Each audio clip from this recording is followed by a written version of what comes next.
Bem-vindo aos Sussurros do Imaginário.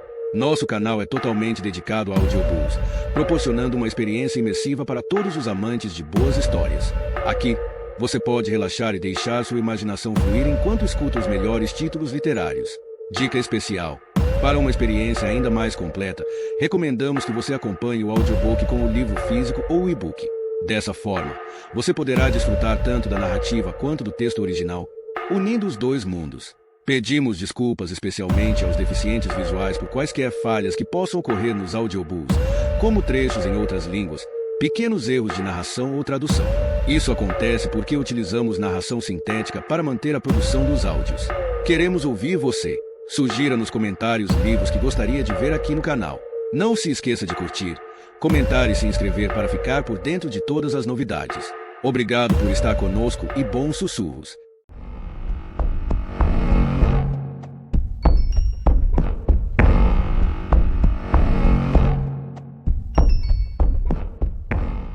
Capítulo 31. Uma mulher gorda. MC Cormac estava de costas para Harry, olhando pela janela com os braços cruzados e a mão apoiada no queixo. A névoa espessa havia apagado as cores de Sydney e paralisado todo e qualquer movimento, de modo que a vista parecia uma fotografia em preto e branco desfocada da cidade. O silêncio era interrompido por um ruído insistente. Harry por fim se deu conta de que eram as unhas de MC Cormac batendo nos dentes superiores. Então Kensington conhecia Otto Reichnagel. Harry deu de ombros. Eu sei que devia ter contado isso antes, senhor, mas não achei que fosse da sua conta comentar quem ainda o Kensington conhecia ou não. É justo. Mas agora Kensington sumiu. Ninguém sabe onde ele está.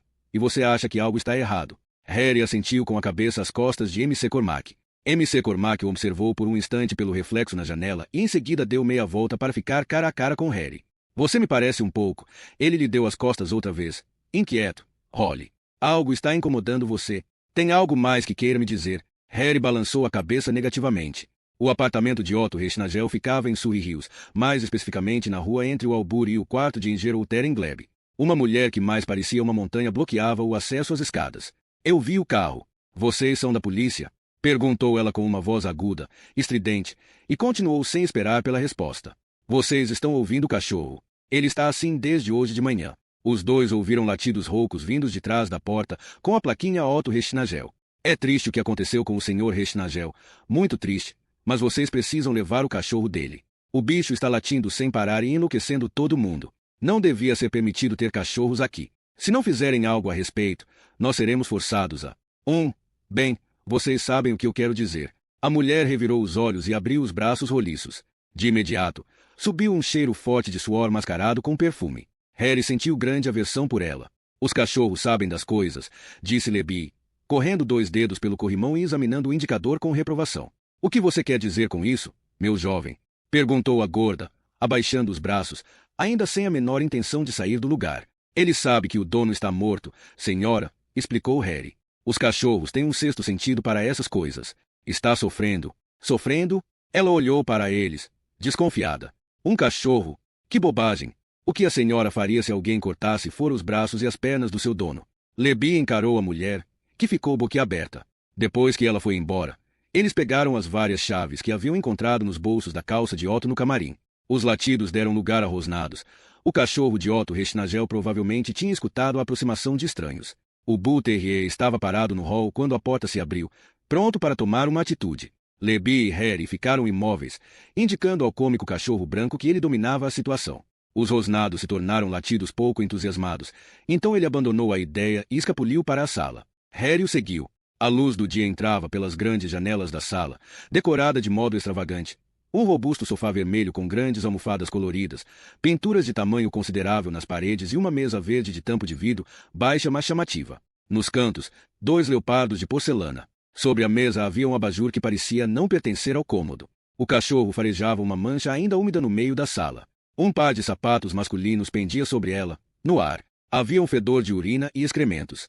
O olhar de Harry percorreu os sapatos e as meias, notando a pele negra entre o elástico das meias e a bainha da calça. Deixou o olhar vagar calça acima, até as mãos enormes e inertes, e precisou forçar os olhos a continuar até a camisa branca. Não pelo fato de nunca ter visto um homem enforcado antes, mas porque havia reconhecido os sapatos. A cabeça estava caída sobre um ombro, e a extremidade do cabo, com uma lâmpada cinza, pendia sobre o peito. O cabo tinha sido amarrado em um gancho firme no teto. Talvez um lustre tivesse sido pendurado ali em algum momento, e enrolado 3 vezes ao redor do pescoço de Andrew. Sua cabeça quase tocava o teto. Olhos turvos, sonhadores, fitavam o vazio, e uma língua preta azulada se projetava da boca como se ele tivesse zombado da morte. Ou da vida. Havia uma cadeira virada no chão. Merda! Murmurou Harry em voz baixa. Merda, merda, merda. Ele tombou em uma cadeira, a energia arrancada do corpo. Libby entrou, e um grito breve escapou de seus lábios. Pegue uma faca, sussurrou Harry, e ligue para a ambulância, ou para quem quer que vocês costumam ligar nesses casos. De onde Harry continuava sentado, Andrew estava na contraluz, e o corpo oscilante era apenas uma silhueta escura, estranha, contra a janela. Harry implorou ao Criador que pusesse outro homem ali pendurado. Prometeu não dizer a ninguém uma palavra sobre o milagre. Até rezaria, se ajudasse. Ele ouviu passos no hall e Libby gritando da cozinha. Sai daqui, sua vaca gorda. Depois do enterro da mãe, Harry havia passado 5 dias sem sentir nada além da sensação de que deveria estar sentindo algo. Portanto, ficou surpreso quando afundou nas almofadas do sofá com os olhos cheios de lágrimas e soluços escaparam de sua garganta. Não que não tivesse chorado outras vezes. Ficará com um nó na garganta ao ler a carta de Christine, sentado sozinho em seu quarto no quartel de Barfufos. Ela dizia, essa é a melhor coisa que aconteceu em toda a minha vida. Não estava claro pelo contexto se ela se referia ao fim do relacionamento ou ao fato de ter conhecido o músico inglês com quem viajaria. Tudo o que Harry soube naquele momento era que aquilo era uma das piores coisas que tinha acontecido na vida dele. Mas o choro havia parado ali, no meio da garganta. Era como sentir náusea e quase vomitar. Harry se levantou e olhou para cima. Andrew ainda estava ali. Precisava pegar uma cadeira para terem no que subir quando fossem tirá-lo de lá, mas foi incapaz de se mover. Continuou imóvel até que Libby voltou com uma faca de cozinha. Quando ele começou a lhe dirigir olhares estranhos, Harry percebeu que lágrimas quentes rolavam por seu rosto. Caramba, não é para tanto, pensou Harry, aturdido. Sem dizer uma palavra, cortaram o cabo, deitaram Andrew no chão e verificaram seus bolsos. Havia 2 molhos de chaves, um grande e outro pequeno, além de uma chave avulsa que, como Libby imediatamente confirmou, abria a porta da frente. Nenhum sinal externo de violência, disse Libby depois de uma rápida inspeção. Harry desabotoou a camisa de Andrew. Ele tinha um crocodilo tatuado no peito. Também abaixou as calças e conferiu. Nada, concluiu. Absolutamente nada. Vamos esperar para ver o que diz o patologista, disse Libby. Harry sentiu as lágrimas vindo outra vez e mal conseguiu dar de ombros.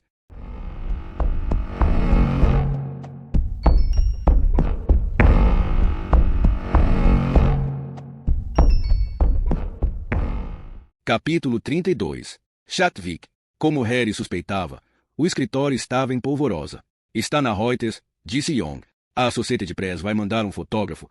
E ligaram do gabinete do prefeito dizendo que a NBC vai enviar uma equipe de TV para cobrir o caso.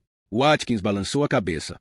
6.000 pessoas morrem em um tsunami na Índia e isso é mencionado apenas em uma breve chamada. Alguém corta os membros de um palhaço homossexual e isso se torna um acontecimento mundial. Harry pediu que todos fossem à sala de reunião. Ele fechou a porta. Andrew Kensington está morto, anunciou. Watkins e Young olharam para ele, incrédulos. Harry contou de maneira direta e rápida que haviam encontrado Andrew enforcado no apartamento de Otto Reschnagel. Ele os encarava, e sua voz era firme.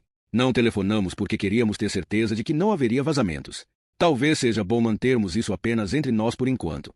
Para Harry, era mais fácil tratar aquilo como um assunto policial. Ele poderia ser objetivo e saberia lidar melhor com a situação. Um corpo, a causa da morte e uma cronologia, que tentariam manter sob sigilo. Isso deixava a morte, a estranha criatura que ele não sabia como confrontar, de lado por enquanto. Ok? Disse Watkins, atordoado. Calma. Não vamos tirar conclusões precipitadas.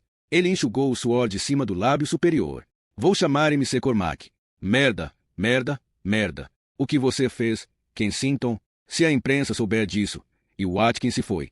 Os 3 homens que ficaram para trás continuaram sentados, ouvindo o lamento do ventilador. Ele trabalhava com a gente aqui na Homicídios de vez em quando, disse Libby. Não era um de nós, eu acho, mas, mesmo assim, era. Um homem de bom coração, completou Young, os olhos voltados para o chão. Um homem de bom coração.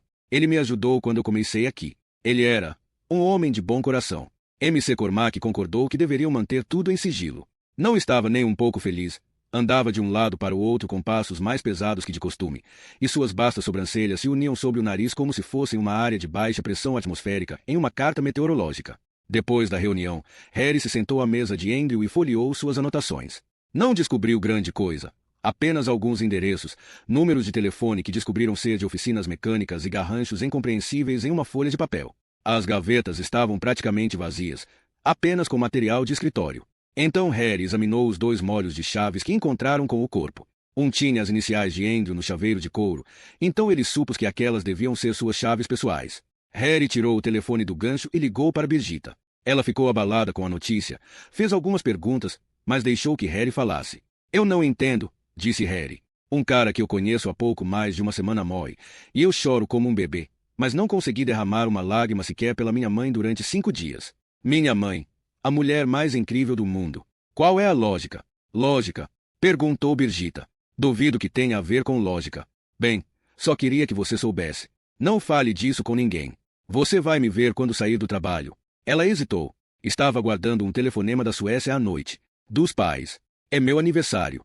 Meus parabéns. Harry desligou. Sentiu um velho inimigo rugindo no estômago. Libby e Harry estavam a caminho da casa de Andrew Kensington em Chatwick. O esquete do homem caçando o pássaro, começou Harry. A frase ficou no ar, suspensa entre os 2 sinais de trânsito.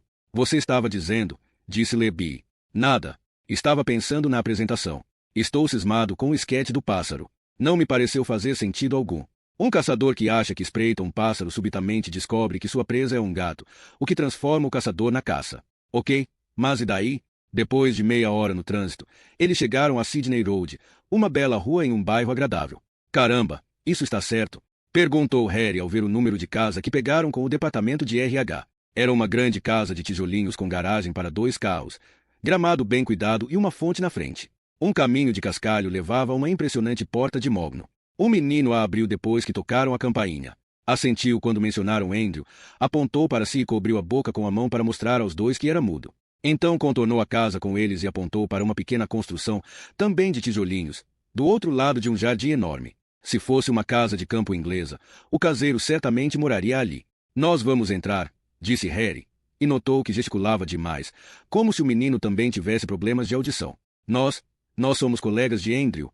Andrew morreu. Ele mostrou o molho de chaves de Andrew, com o chaveiro de couro. Por um momento, o menino olhou para as chaves estarrecido, ofegante. Ele faleceu ontem à noite, disse Harry. O menino permaneceu diante deles com os braços caídos, os olhos marejados. Harry se deu conta de que os 2 deviam se conhecer bem. Segundo as informações que tinha recebido, Andrew morava naquele endereço havia quase 20 anos, e lhe ocorreu que o menino provavelmente tinha crescido no casarão. Uma imagem involuntária surgiu na mente de Harry, o menininho e o homem negro jogando bola no jardim. O menino ganhando dinheiro para ir comprar um sorvete. Talvez tenha crescido com conselhos bem-intencionados e histórias mais ou menos verídicas sobre o policial da casinha. Quando fosse um pouco mais velho, talvez tivesse aprendido sobre como tratar as garotas e dar um direto de esquerda sem abaixar a guarda. Na verdade, não é bem assim. Nós éramos mais que colegas. Nós éramos amigos também, corrigiu Harry. Tudo bem se entrarmos. O menino piscou, comprimiu os lábios e concordou. A primeira coisa que o surpreendeu ao entrar naquela pequena casa onde vivia um homem solteiro foi a limpeza e a organização. Na sala de decoração sóbria não havia jornais espalhados sobre a mesa de centro em frente à televisão portátil, e na cozinha não havia pratos à espera de serem lavados.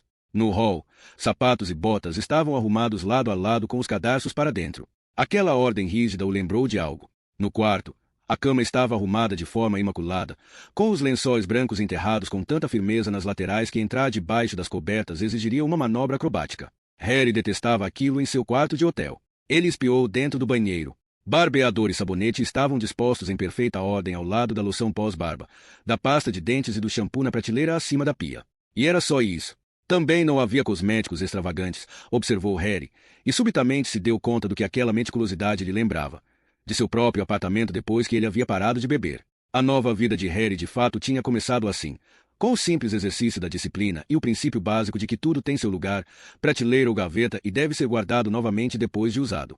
Nem mesmo uma esferográfica era deixada de fora, nem mesmo um fusível queimado era deixado em uma caixa de fusíveis. Além da aplicação prática, havia, é claro, um significado simbólico. Não sabia se era certo ou errado, mas considerava o nível de caos no apartamento um termômetro para o restante de sua vida. Harry pediu a Libby que verificasse o armário e a cômoda do quarto e esperou que ele saísse para abrir o armário ao lado do espelho. Estavam na prateleira de cima, meticulosamente enfileiradas, apontando para eles como mísseis em miniatura. 2 dúzias de seringas descartáveis. Gengis Khan não tinha mentido ao dizer que Andrew era um drogado. Harry, por sua vez, também não tivera dúvidas quando encontraram Andrew no apartamento de Otto. Ele sabia que, em um clima que as pessoas normalmente usavam mangas curtas, um policial não podia andar por aí com o antebraço coberto de furos de agulha. Portanto, ele precisava injetar a seringa onde as marcas das picadas não fossem vistas, como, por exemplo, na parte de trás das pernas. As panturrilhas e a parte de trás dos joelhos de Andrew estavam cheias delas. Andrew era cliente do cara com voz de Rod Stewart desde que Gengis quem conseguia lembrar. Ele considerava Andrew o tipo que consumia heroína e continuava a agir de forma quase normal, tanto social quanto profissionalmente. Não é tão incomum quanto muita gente gosta de pensar, dissera Gengis. Mas, quando Speed descobriu por aí que o cara era policial, ficou paranoico e queria dar um tiro nele. Pensou que fosse um infiltrado. Nós o convencemos a mudar de ideia. O camarada era um dos melhores clientes de Speed havia anos. Nunca pechinchava, sempre pagava na hora, cumpria o que prometia, sem conversa, sem encheção. Nunca vi um aborígene lidar com o bagulho tão bem. Que diabo? Nunca vi ninguém lidar com o bagulho tão bem. Tampouco ele tinha visto ou ouvido rumores sobre Andrew falando com Evans White. White não tem mais nada a ver com as vendas por aqui. Ele é atacadista, e só. Chegou a vender umas paradas em King's Cross por um tempo. Nem imagino por que faria uma coisa assim. Ele fatura bem. Mas parece que parou. Teve problemas com umas prostitutas, foi o que ouvi dizer. Gengis havia falado com franqueza, mais do que o necessário para salvar a pele. Na verdade, parecerá achar aquilo divertido. Deve ter concluído que não havia grande perigo em Harry ir atrás dele se tivessem pelo menos um de seus colegas na palma da mão. Mande lembranças minhas a ele e diga que é bem-vindo de volta. Não guardamos ressentimentos. Gengis dera um largo sorriso. As pessoas sempre voltam, sabe? Não importa quem sejam. Sempre voltam.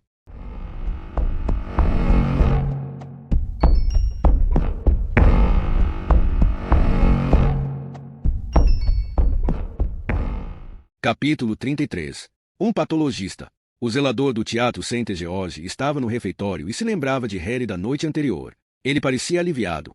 Finalmente alguém que não vai ficar insistindo em perguntar como estava a cena do crime. Os jornalistas passaram o dia todo aqui, de um lado para o outro. E aqueles seus peritos. Mas eles já têm muito o que fazer.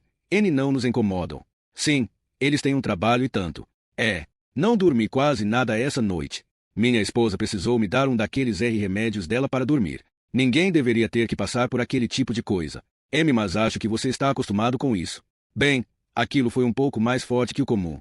Não sei se um dia vou conseguir entrar naquela sala de novo. Você vai superar. Não, eu não consigo nem chamá-la de sala de cenografia.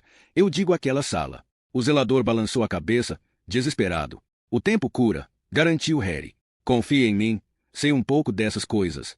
Espero que esteja certo, detetive. Pode me chamar de Harry. Quer café, Harry? Harry disse por favor, e colocou o molho de chaves na mesa entre os dois. Aí estão elas, disse o zelador. As chaves que Rechnagel pegou emprestadas. Tive medo de que não aparecessem e fosse preciso trocar todas as fechaduras. Onde você as encontrou? Na casa de Otto. O quê? Mas ele usou as chaves ontem à noite. Não usou? A porta do camarim. Não se preocupe com isso. Queria saber se havia alguém além dos artistas nos bastidores ontem à noite. Sim. Vamos ver. O iluminador, 2 assistentes de palco e o engenheiro de som estavam lá. É claro. Não tinha gente de figurino ou maquiagem. Não é uma grande produção. Bem, acho que foi só. Durante o espetáculo, eram apenas os 2 assistentes de palco e os outros artistas. E eu. E você não viu ninguém por lá? Nem uma alma, respondeu o zelador sem hesitação. Alguém poderia ter entrado por outro lugar que não fosse a porta dos fundos e a porta que dá para o palco. Bem, tem um corredor na lateral da galeria. A G-galeria estava fechada ontem à noite, mas a porta estava destrancada porque o iluminador estava lá em cima. Fale com ele. Os proeminentes olhos azuis do iluminador se arregalaram como os de um peixe abissal que acaba de ser trazido à superfície. Sim, espere um pouco. Tinha um cara sentado na galeria antes do intervalo. Quando percebemos com antecedência que não teremos casa cheia, vendemos apenas ingressos para a plateia. Mas não há nada de estranho em ele ter se sentado lá. A galeria não fica trancada, mesmo que os ingressos sejam para a plateia. Estava sozinho, na última fileira. Lembro que fiquei surpreso por ele querer se sentar ali, tão longe do palco. Estava meio escuro, mas, sim, eu o vi. Quando voltei depois do intervalo, ele tinha sumido, como eu disse. Ele poderia ter entrado nos bastidores pela mesma porta que você usou? Bem, o iluminador coçou a cabeça. Acho que sim. Se tivesse ido direto para a sala de cenografia, ele conseguiria passar despercebido. Pensando agora, eu diria que o sujeito não parecia estar muito bem. Eu sabia que tinha alguma coisa me incomodando, martelando, algo que não se encaixava. Escute, disse Harry. Vou mostrar uma foto. A propósito, tinha mais uma coisa sobre o homem. Isso é ótimo, interrompeu o Harry. Gostaria que você imaginasse o homem que viu ontem à noite. E, quando vir a foto, você não deve pensar, apenas dizer a primeira coisa que vier à sua mente. Depois você terá mais tempo e talvez mude de ideia.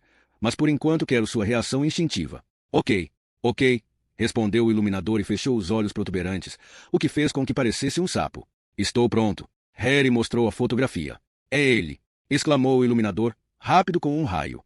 Pense um pouco mais e diga o que você acha. Não tenho dúvida. É o que eu estava tentando dizer. Detetive, o cara era negro, aborígene. Esse é o seu homem. Harry estava acabado. Tinha sido um longo dia, e ele tentava não pensar no que ainda o aguardava. Quando um assistente o chamou à sala de necropsia, a figura gorducha e pequena do Dr. Engelson se curvava sobre o cadáver de uma mulher corpulenta, que estava em cima de algo semelhante a uma mesa de cirurgia iluminada por enormes refletores. Harry achou que não conseguiria encarar mais mulheres gordas naquele dia. O mal-humorado Engelson parecia um cientista maluco. Os poucos cabelos que tinha se espalhavam em todas as direções, e pelos loiros estavam distribuídos aleatoriamente pelo rosto. Sim, Harry se deu conta de que o homem havia esquecido a conversa que tiveram ao telefone cerca de 2 horas antes. Meu nome é Harry Holly. Eu liguei para falar sobre os resultados iniciais da necropsia de Andrew Kensington. Apesar dos odores estranhos e das soluções químicas na sala, Harry ainda sentia o inconfundível cheiro de gin no hálito do patologista. Ah, sim, claro, Kensington. Que caso triste. Falei com ele diversas vezes. Quando estava vivo, veja bem. Agora, ele está de bico fechado naquela gaveta. Engelson apontou para a gaveta atrás de si com o polegar. Escute, senhor, como é mesmo? Holly, sim, temos um monte de corpos aqui, e sempre me perturbam para saber quem vai ser o próximo. Ah, não os corpos, os detetives. Mas eles precisam se sentar e esperar sua vez. Aqui, a regra é nada de furar fila, entendeu? Então, quando o poderoso chefão MC Cormac em pessoa me ligou esta manhã e disse que precisamos dar prioridade a um suicídio, fiquei curioso.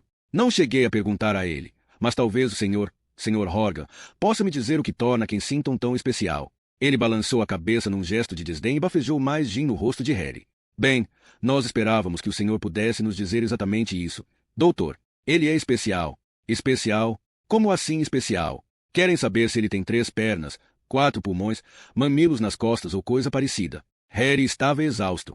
Tudo que não precisava agora era de um patologista bêbado tentando ser engraçadinho porque alguém tinha pisado no seu calo. E pessoas com formação universitária têm calos mais sensíveis que os da maioria. Havia algo em comum? Tentou ele, usando outra abordagem. Engelson o fitou com olhos nublados. Não, disse. Não havia nada em comum. Absolutamente nada em comum. O médico continuou a olhar para ele, ainda meneando a cabeça, e Harry soube que havia mais por vir. O homem tinha apenas feito uma pausa dramática que, para seu cérebro encharcado de álcool, provavelmente não parecia tão longa quanto para Harry. Para nós, um corpo entupido de drogas não é algo incomum, continuou Engelson algum tempo depois.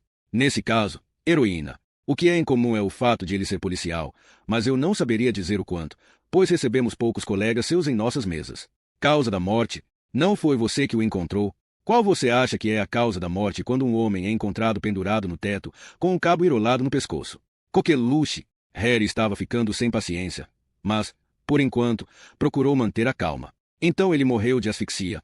Não de overdose. Bingo, Horgan. Ok. A próxima pergunta é a hora da morte. Digamos que algo entre meia-noite e 2 da manhã. O senhor não pode ser mais preciso. Você ficaria mais feliz se eu dissesse que ele morreu a umas 5 da manhã. As bochechas já coradas do médico ficaram ainda mais vermelhas. Ok, digamos umas 5. Harry respirou fundo 2 vezes. Peço desculpa se estou me expressando, se pareço mal educado. Doutor, meu inglês nem sempre é adequado, completou Engelson. Exato. O senhor sem dúvida é um homem ocupado, doutor, então não vou tomar mais seu tempo. Espero, no entanto, que tenha acatado o pedido de MC Cormac quanto ao laudo da necropsia, que não deve passar pelos canais de costume, mas ir direto para ele. Isso não é possível. Minhas instruções são claras, Horgan. Você pode mandar lembranças minhas para MC Cormac e dizer isso a ele. O cientistazinho maluco encarava Harry com as pernas afastadas e os braços cruzados, seguro de si. Havia um ar desafiador em seus olhos. Instruções? Eu não sei que valor a polícia de Sydney atribui a instruções, mas, de onde eu venho, instruções existem para dizer às pessoas o que fazer, rebateu Harry. Esqueça, Horgan. Ética profissional obviamente é um assunto que você não conhece muito bem, então duvido que sejamos capazes de ter uma discussão produtiva a respeito disso. O que você acha? Damos esse assunto por encerrado e nos despedimos. Horgan, Harry não saiu do lugar. Estava diante de um homem que acreditava não ter nada a perder. Um patologista alcoólatra mediano e de meia idade que não tinha mais perspectivas de promoção ou de chegar ao topo e que, portanto, não temia nada nem ninguém. O que de fato podiam fazer com ele? Para Harry, aquele tinha sido um dos piores e mais longos dias de sua vida.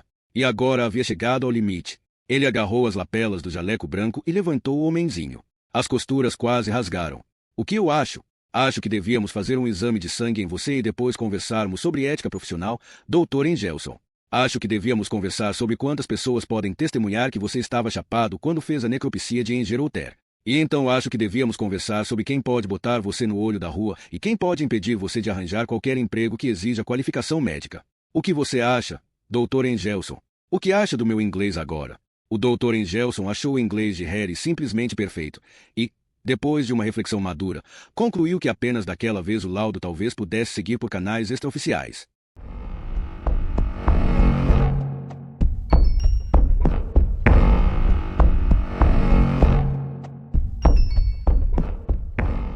Capítulo 34. O trampolim do Frogner Park. MC Cormac mais uma vez se sentava de costas para Harry, olhando pela janela.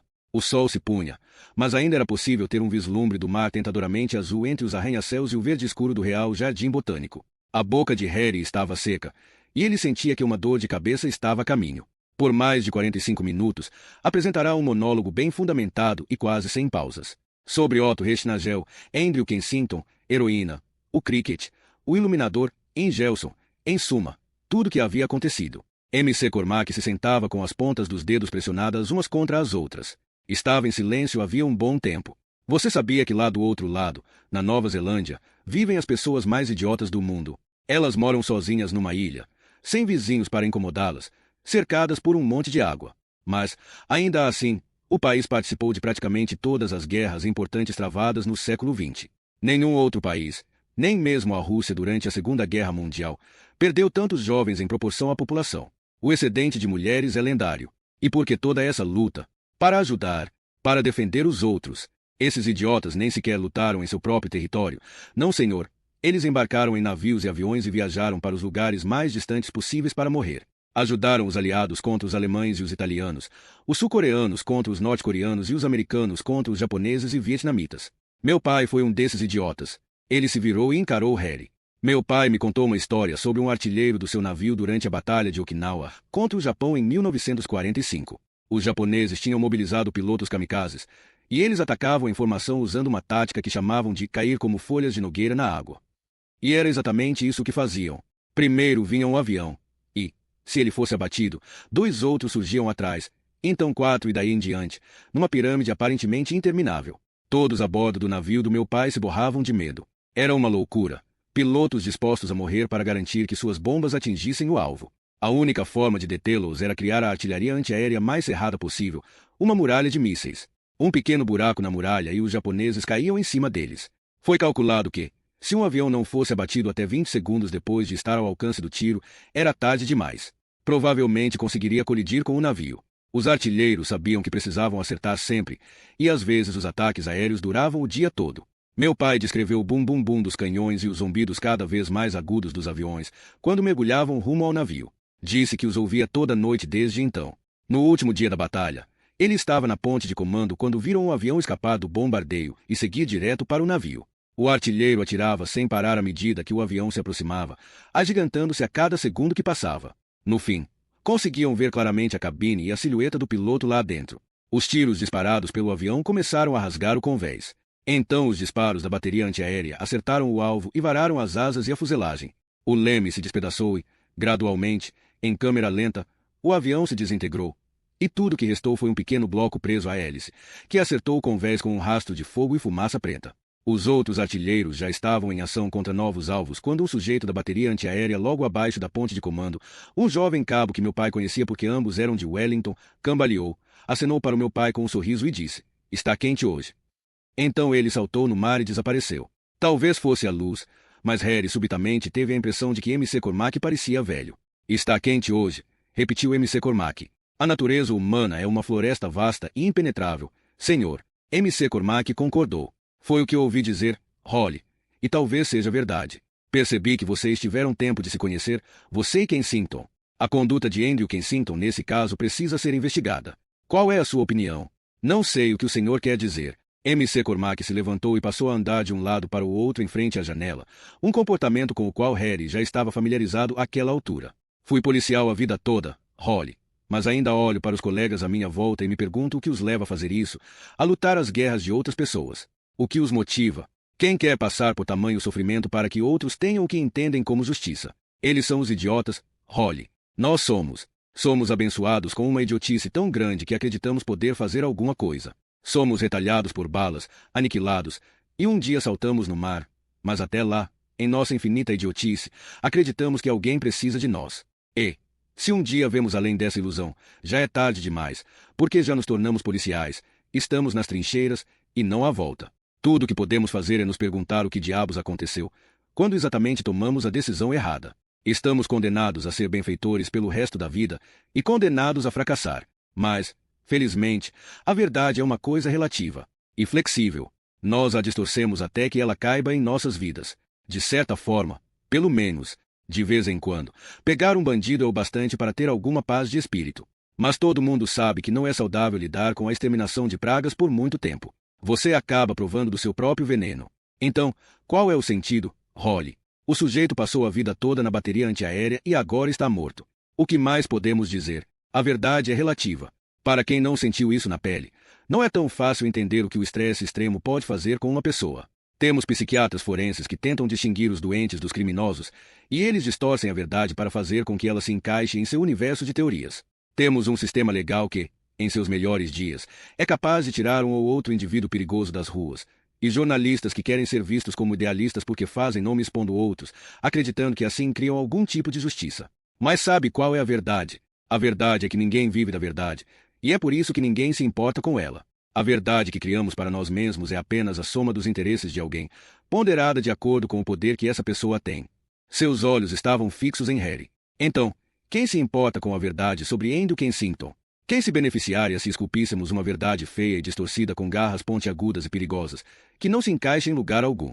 Não o chefe de polícia, não os políticos na Câmara de Vereadores, não aqueles que lutam pela causa aborígene, não o sindicato dos policiais, não as nossas embaixadas. Ninguém. Ou estou errado? Harry teve vontade de responder que os pais de Ingerouter se importariam com a verdade, mas se conteve. MC Cormac parou em frente ao retrato de uma jovem rainha Elizabeth II. Agradeço se o que você me contou continuar entre nós dois, Holly. Tenho certeza de que concorda que as coisas ficarão melhor assim. Harry tirou um longo fio de cabelo ruivo da perna da calça. Discutiu o assunto com o prefeito, disse MC Cormac. Então, para não ficar muito descarado, o caso Ingerouter continuará a ser prioridade por mais algum tempo. Se não conseguirmos descobrir mais nada, logo as pessoas ficarão satisfeitas em aceitar a ideia de que foi o palhaço que matou a garota norueguesa. Quem matou o palhaço é uma questão mais problemática, mas pode-se sugerir um crime passional, ciúmes, talvez um amante rejeitado. Quem sabe? Em casos assim, as pessoas conseguem aceitar que o criminoso escape. Nada nunca é confirmado, é claro, mas as provas circunstanciais são claras, e depois de alguns anos o assunto todo é esquecido. Um serial killer foi apenas uma teoria que a polícia considerou em determinado momento, mas depois deixou de lado. Harry fez menção de se retirar. MC Cormac tossiu. Estou escrevendo seu relatório, Holly. Eu o mandarei para sua chefe de polícia em Oslo depois que você for embora. Você vai embora amanhã, não vai? Harry fez um breve gesto de assentimento e foi embora. A suave brisa noturna não amenizou a dor de cabeça, e seu estado de espírito não deixava a situação nem um pouco mais agradável. Harry vagava sem destino pelas ruas. Um pequeno animal cruzou seu caminho no Hyde Park. A princípio, pensou que fosse uma ratazana, mas, ao passar, viu um bichinho peludo fitando com reflexos brilhantes nos olhos, causados pelas lâmpadas do parque. Harry nunca tinha visto um animal como aquele, mas achava que devia ser um gambá. O animal não pareceu ter medo dele, pelo contrário, farejou o ar, inquisitivo, e emitiu uns sons estranhos, que mais pareciam um lamento. Harry se agachou. Você também está se perguntando o que faz nessa cidade grande. O animal inclinou a cabeça como resposta. O que você acha? Vamos para casa amanhã ou não? Você, para a sua floresta, e eu, para a minha. O gambá se afastou correndo. Não queria ser persuadido a ir a lugar algum. Tinha um lar ali no parque, entre os carros, as pessoas e os latões de lixo. Na Volomolo, ele passou por um bar. A embaixada havia telefonado. Harry tinha dito que retornaria a ligação. O que Brigitte estaria pensando? Ela não havia falado muito ao telefone. E ele não tinha feito muitas perguntas. Brigitte não dissera nada sobre o aniversário. Talvez porque soubesse que ele viria com alguma ideia idiota. Que faria algo exagerado. Inventaria de lhe dar um presente caro demais ou dizer algo desnecessário apenas porque era a última noite. Lá no fundo, ele se sentia mal por ir embora. Com que propósito? Ela pode ter pensado. Como Christian quando voltou da Inglaterra. Os dois haviam se encontrado no terraço do Frogner Café, e Christian contou que ficaria na Noruega por 2 meses. Estava bronzeada e amável. Seus lábios exibiam seu velho sorriso sob um copo de cerveja, e ele sabia exatamente o que dizer e fazer. Era como tocar ao piano uma velha música que você acha que esqueceu. A cabeça está vazia, mas os dedos conhecem as teclas. Os dois ficaram bêbados. Mas isso foi antes da época em que ficar bêbado era tudo o que importava. Então Harry conseguiu se lembrar do restante da noite. Pegaram um bonde para o centro e, com muitos sorrisos, Christian furou a fila para os dois na boate Sardines. Mais tarde, suados de tanto dançar, pegaram um táxi de volta para o Frogner. Pularam a cerca da piscina pública e, no alto do trampolim, 10 metros acima do parque deserto, dividiram uma garrafa de vinho que Christian trazia na bolsa, admirando-os e dizendo um para o outro o que gostariam de ser. E sempre era algo diferente do que tinham dito na última vez. Então deram-se as mãos, correram pelo trampolim e saltaram lá de cima. Ao caírem, ele ouviu o grito estridente de Christian, que mais parecia um alarme de incêndio que disparou sozinho. Maravilhoso. Estava deitado na beira da piscina, rindo, quando ela saiu da água e veio em sua direção com o vestido colado ao corpo. Na manhã seguinte, acordaram entrelaçados na cama dele, suados, de ressaca e excitados. Ele abriu a porta da sacada e voltou para a cama com uma ereção pós-bebedeira, que ela recebeu com alegria. Ele fudeu Christian com fúria, competência e paixão, e os gritos das crianças brincando no pátio foram abafados quando o alarme de incêndio soou outra vez. Foi apenas depois que ela fez a enigmática pergunta. Qual é o propósito disso? Qual era o propósito daquilo tudo se não poderia haver nada entre eles? Se ela voltaria para a Inglaterra, se ele era tão egoísta, se os dois eram tão diferentes e nunca se casariam, teriam filhos e construiriam uma vida juntos? Se o relacionamento não iria a lugar algum? As últimas 24 horas não são um motivo bom o bastante. Retrucou Harry então. E se encontrarem um nódulo no seu peito amanhã? E se você estiver em casa com seus filhos e um olho roxo, rezando para que seu marido já tenha dormido antes de ir para a cama? Você tem mesmo tanta certeza de que vai ser feliz com o seu plano perfeito? Ela o chamou de hedonista fútil e imoral. Disse que havia mais na vida do que trepar. Eu sei que você quer todos aqueles outros lances, argumentou Harry. Mas precisa estar sempre um passo à frente no caminho para o nirvana conjugal.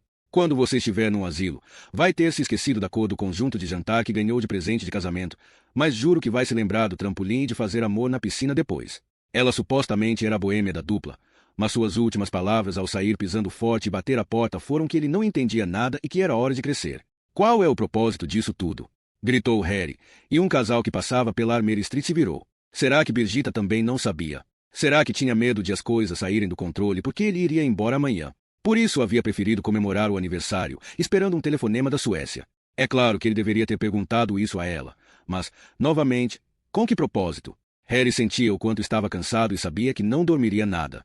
Ele voltou ao bar. Havia luzes de neon com insetos mortos no teto e máquinas de videopôquer ao longo das paredes. Ele encontrou uma mesa à janela, esperou ser atendido e decidiu não pedir nada se ninguém viesse. Só queria se sentar. O homem veio e perguntou o que ele queria. Harry analisou o cardápio de bebidas por um bom tempo antes de pedir uma coca. Na janela, viu seu reflexo e desejou que Andrew pudesse estar ali agora para discutirem o caso. Será que Andrew tentou lhe dizer o tempo todo que Otto Reichnagel havia assassinado em Gerolter? Ei, se tentou, por que faria isso? Como Harry não conseguiu entender o que Andrew queria que ele entendesse. A apresentação, os comentários sagazes, a mentira óbvia sobre a testemunha ter visto White em Nimbin. Será que tudo aquilo fora pensado para tirar sua atenção de White e fazê-lo ver? Andrew tinha dado um jeito de ser colocado no caso, em parceria com um estrangeiro que acreditava ser capaz de controlar. Mas por que não havia detido Otto Reichnagel por conta própria? Será que Otto e Andrew eram amantes? E esse era o motivo. Seria Andrew responsável pela desilusão amorosa de Otto? Se fosse, por que matar Otto justamente no momento que iriam prendê-lo? Harry dispensou uma mulher bêbada que chegou cambaleante em sua mesa e queria se sentar. E por que Andrew se mataria depois do assassinato? Ele poderia ter se safado dessa. Ou será que não? O iluminador o tinha visto. Harry sabia da sua amizade com Otto. E ele não tinha um álibi para a hora do crime. Certo, talvez tivesse chegado a hora dos créditos subirem pela tela. Afinal, merda. Cachorros latiam no estômago de Harry. Andrew tinha assumido riscos inacreditáveis para chegar a Otto antes que Harry e os outros pusessem as mãos nele.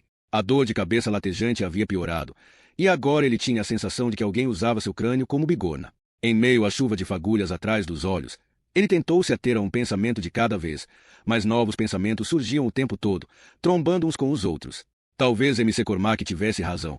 Talvez tenha sido apenas um dia quente para uma alma atormentada. Harry não suportava pensar na outra opção possível, que havia mais.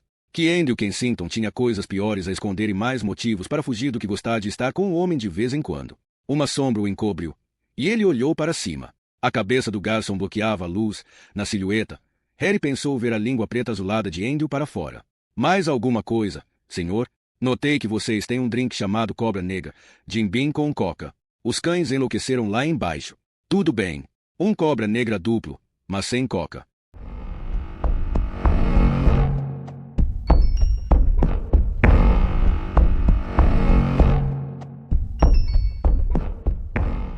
Capítulo 35. Um velho inimigo desperta. Harry estava perdido. À sua frente havia alguns degraus. Atrás dele, água e mais degraus. O caos crescia. Os mastros na baía guinavam de um lado para o outro, e ele não tinha ideia de como havia chegado ali em cima. Decidiu subir, sempre em frente, como o pai dizia. Não foi fácil, mas, usando as paredes como suporte, ele lutou para subir os degraus. Chalice Avenue, dizia uma placa, mas aquilo não significava nada para Harry. Então ele continuou em frente. Tentou olhar para o relógio, mas não o encontrou. As ruas estavam escuras e vazias, então ele presumiu que estava tarde. Depois de subir mais alguns degraus, notou que devia estar no fim da escadaria e virou à esquerda na Macleay Street. Devia ter andado bastante. As solas dos pés estavam suadas. Ou teria corrido. Um rasgo no joelho esquerdo da calça sugeria uma possível queda. Ele passou por alguns bares e restaurantes, mas todos estavam fechados.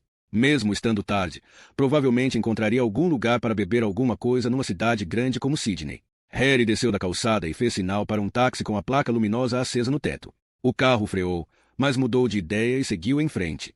Porra, estou tão mal assim? Perguntou-se com uma risada. Mais adiante, começou a cruzar com pessoas, ouviu um rumor crescente de vozes, carros e música e, ao dobrar a esquina, subitamente reconheceu outra vez onde estava. Aquilo é que era sorte, estava em King's Cross. A Darlinghurst Road se estendia à sua frente, festeira e barulhenta. Agora, todas as opções estavam abertas. No primeiro bar que tentou, não o deixaram entrar.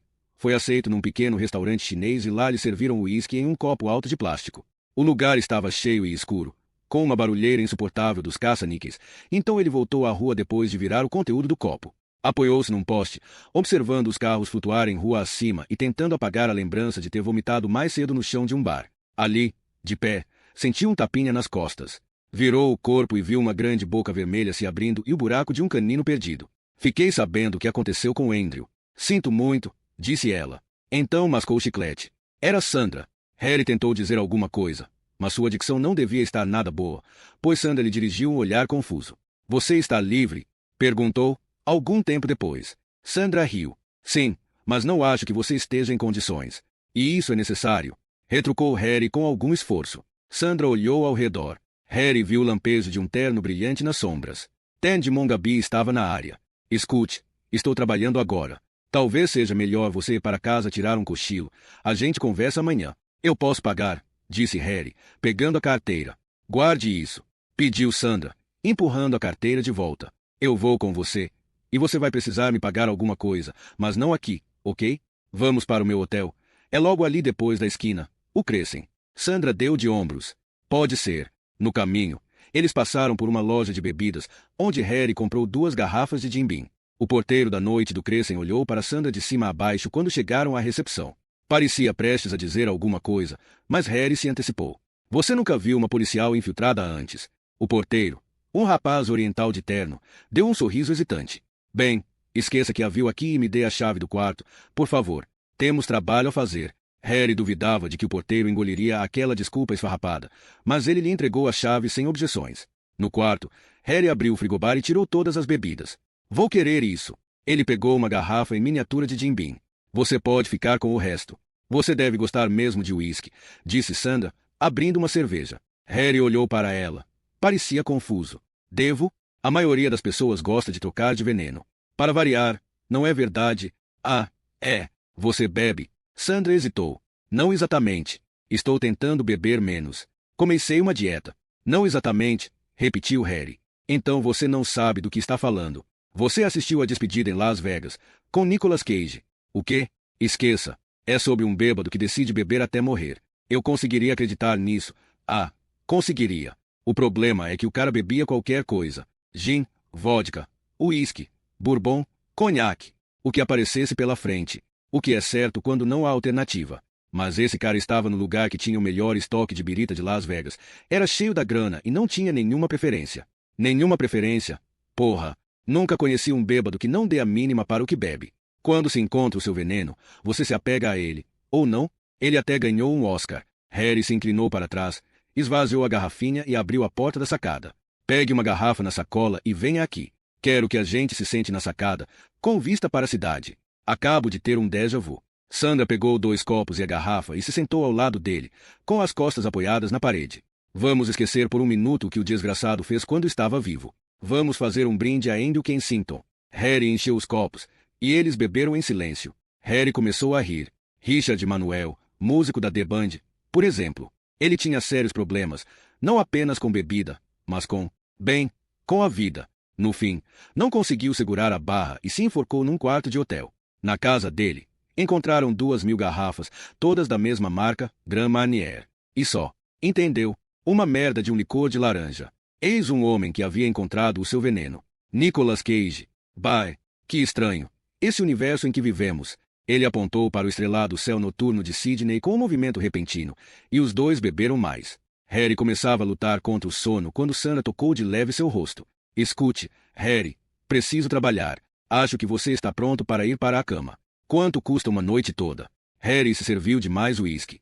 Não acho. Fique. Vamos beber, depois a gente trepa. Prometo gozar rápido. Harry fungou. Não, Harry. Estou indo. Sandra se levantou e cruzou os braços. Harry se esforçou para ficar de pé, mas perdeu o equilíbrio e cambaleou 2 passos na direção da grade da sacada. Sandra o segurou. Ele colocou os braços em torno de seus ombros magros, apoiou-se nela e sussurrou.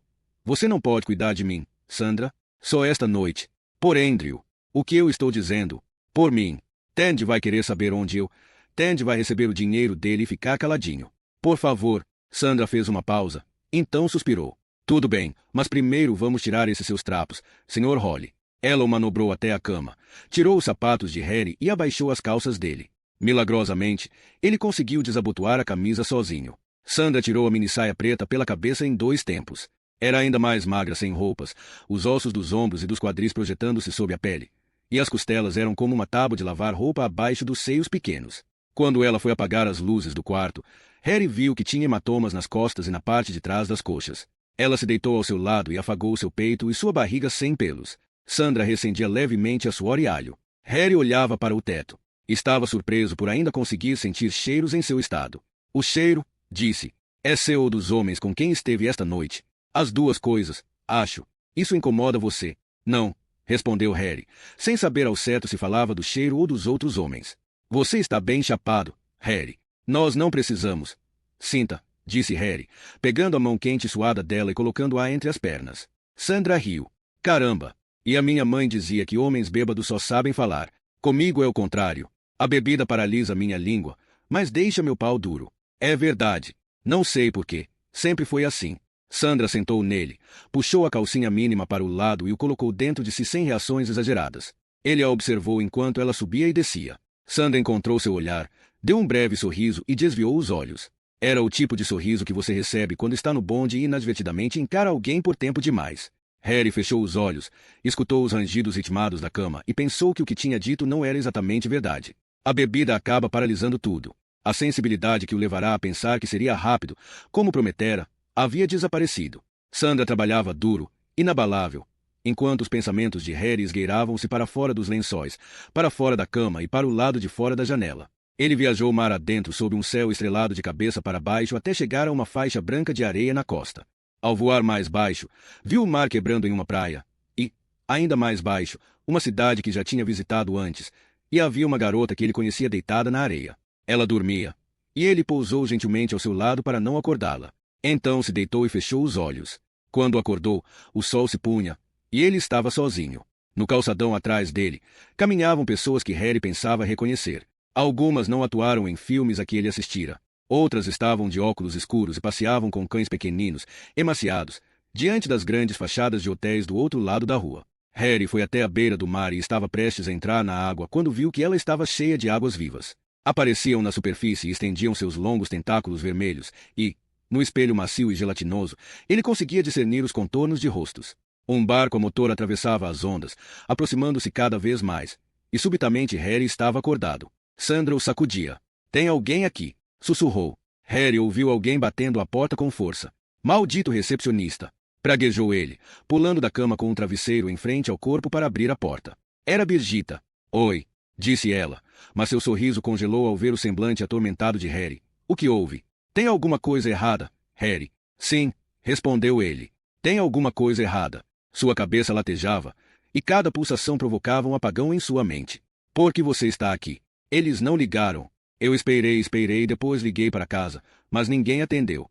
Provavelmente se enganaram na hora de calcular o fuso e ligaram quando eu estava no trabalho. Horário de verão e tudo mais. Devem ter se confundido. Típico do papai. Ela falava rápido e obviamente tentava agir como se fosse a coisa mais natural do mundo ficar parada num corredor de hotel no meio da noite, jogando conversa fora com o homem que evidentemente não a convidaria para entrar. Os dois olharam um para o outro. "Tem alguém aí dentro?" perguntou ela. "Tem", disse Harry. O som da bofetada foi semelhante ao de um galho seco se partindo. "Você está bêbado", disse Birgitta. Seus olhos estavam marejados. "Escute, Birgitta." Ela o empurrou com força, o que o fez voar quarto adentro, e entrou logo em seguida. Sandra já tinha vestido a minissaia. Estava sentada na cama e tentava calçar os sapatos. Birgitta se curvou como se sentisse uma pontada súbita no estômago. "Sua puta!" gritou ela. "Acertou na mosca", respondeu Sandra secamente. Ela observava a cena com muito mais calma que os dois, mas ainda assim se preparava para uma retirada estratégica. "Pegue as suas coisas e saia daqui", gritou Birgitta numa voz estrangulada, atirando a bolsa que estava sob a cadeira em Sandra. A bolsa acertou a cama e regurgitou seu conteúdo. Harry estava no meio do quarto, nu, tentando se equilibrar e, para sua surpresa, viu um pequinês na cama. Ao lado do objeto peludo havia uma escova de cabelo, cigarros, chaves, criptonita verde reluzente e a maior seleção de camisinhas que Harry já tinha visto na vida. Sandra revirou os olhos, agarrou o pequinês pelo pescoço e o enfiou de volta na bolsa. "E quanto à grana, amor?" disse. Harry não saiu do lugar. Então ela pegou as calças dele e tirou a carteira. Birgitta desabou numa cadeira e, por um momento, os únicos sons que se ouviram no quarto foram a contagem baixa e concentrada de Sandra e o choro abafado de Birgitta. "Fui", disse Sandra quando se deu por satisfeita. "Espere", disse Harry, mas já era tarde demais. A porta bateu. "Espere", exclamou Birgitta. "Você disse espere", gritou ela, levantando-se da cadeira. "Seu safado, seu bêbado de merda. Você não tem o direito." Harry tentou abraçá-la, mas ela o empurrou. Eles se encararam como dois lutadores. Birgitta parecia estar em algum tipo de transe. Tinha os olhos vidrados e cegos de ódio, e sua boca tremia de fúria. Harry pensou que, se algum dia ela tivesse tido vontade de matá-lo, teria feito isso na mesma hora, sem qualquer hesitação. "Birgitta, eu beba até morrer e suma da minha vida." Ela deu meia volta e saiu pisando forte. O quarto todo estremeceu quando ela bateu a porta. O telefone tocou. Era da recepção. "O que está acontecendo, Sr. Holly?" A senhora do quarto vizinho ao seu ligou e Harry colocou o fone no gancho. Uma fúria súbita e incontrolável subiu por sua garganta, e ele olhou em volta à procura de algo para destruir. Pegou a garrafa de uísque sobre a mesa e estava prestes a tirá-la na parede quando mudou de ideia. O treinamento de uma vida inteira para ter autocontrole, pensou, abrindo a garrafa e levando-a à boca.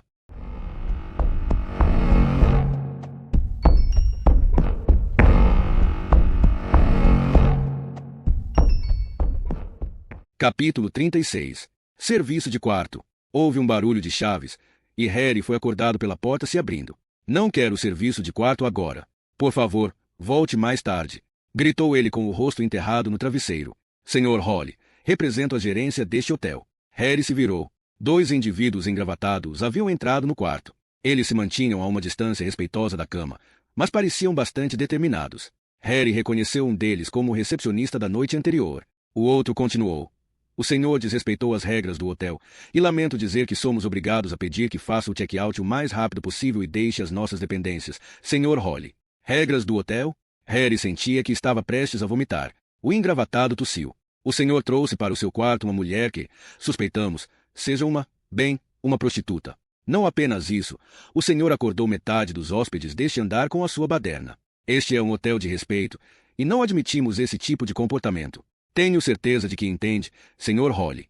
Em resposta, Harry resmungou e virou para o outro lado da cama, dando as costas para os dois. Ótimo, senhor representante da gerência. Vou embora hoje de qualquer forma. Agora me deixem dormir em paz até a hora do check-out. O senhor já deveria ter feito o check-out, Sr. Holly, lembrou o recepcionista. Harry semicerrou os olhos, tentando enxergar o mostrador do relógio. Eram 2h15. Estamos tentando acordar o senhor faz algum tempo. Meu avião, disse Harry, sentando com as pernas para fora da cama. 2 tentativas depois, sentiu terra firme embaixo dos pés e se levantou. Tinha esquecido que estava nu, e o recepcionista e o gerente recuaram, assustados. Harry sentiu uma vertigem. O teto rodopiou 2 vezes, e ele precisou se sentar de novo na beirada da cama. E então vomitou.